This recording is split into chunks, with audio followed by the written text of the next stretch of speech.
அஸ்ஸலாமு அலைக்கும். Welcome to எங்கள் சமையல். இன்றைக்கி நம்ம சேனலில் உள்ளூர் சமையல் பகுதியில் எங்கள் ஊர் ஸ்டைலில் ரவை தோசை இனிப்பு மற்றும் காரமாக எப்படி செய்கிறதுன்னு பார்க்கலாம். இதுக்கு பேர் ஆலாக்குன்னு சொல்லுவோம்.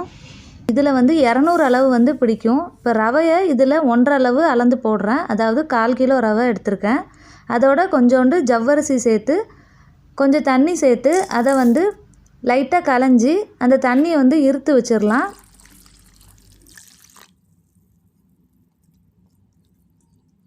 இப்போ களைஞ்சாச்சு. இந்த தண்ணியை இருத்துட்டு ரவையை நம்ம ஊற வச்சிடலாம். இதை நைட்டே நம்ம ஊற வச்சிடணும். நைட்லேருந்து காலையில் வரைக்கும் அது ஊறும். காலையில் தான் இதை நம்ம சுட போகிறோம். இது நான் நைட்டே ஊற வச்சுட்டேன். இப்போ காலையில் ஆயிடுச்சு. இப்போ பாருங்கள், நல்லா ஊறி இருக்குது ரவை. ஜவ்வரிசிலாம் நல்லா ஊறி நல்லா பெருசாக இருக்குது பாருங்கள்.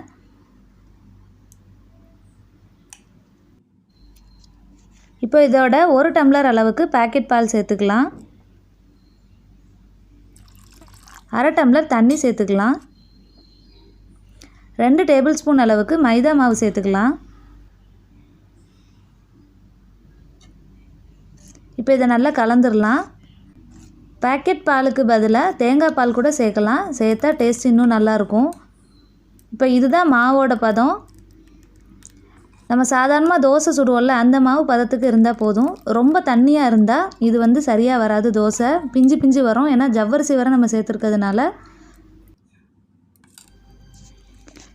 இப்போ இதிலேருந்து பாதியை தனியாக எடுத்து வைக்கிறேன். அதில் இனிப்பு போட்டு அடை சுடுறதுக்காக தனியாக எடுத்து வச்சுருக்கேன்.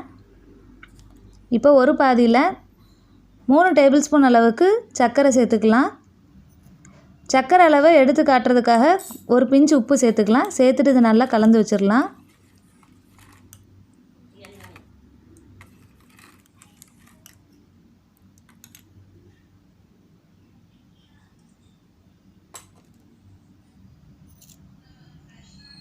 இன்னொரு பாதியில் உப்பு மட்டும் சேர்த்து கலந்து வச்சிடலாம்.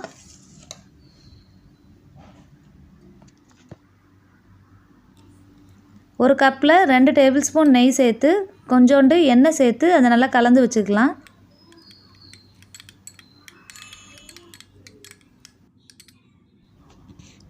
இப்போ ஸ்டவ் ஆன் பண்ணி ஒரு தோசைக்கல் வச்சுக்கலாம். அது சூடான அப்புறம் லைட்டாக எண்ணெய் சேர்த்து தேய்ச்சி விட்டுக்கலாம்.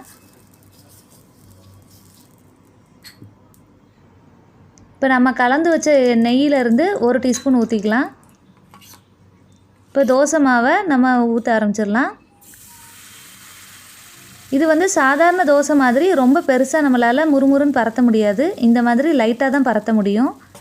ஒரு சைடு வெந்ததுக்கப்புறம் இதை நம்ம திருப்பி போட்டுடலாம்.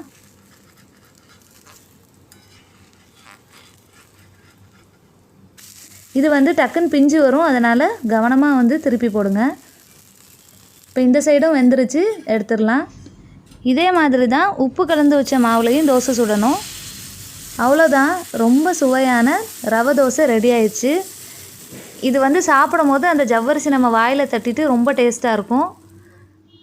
இனிப்பு தோசை கண்டிப்பாக வீட்டில் உள்ள பசங்களுக்கு ரொம்ப பிடிக்கும்.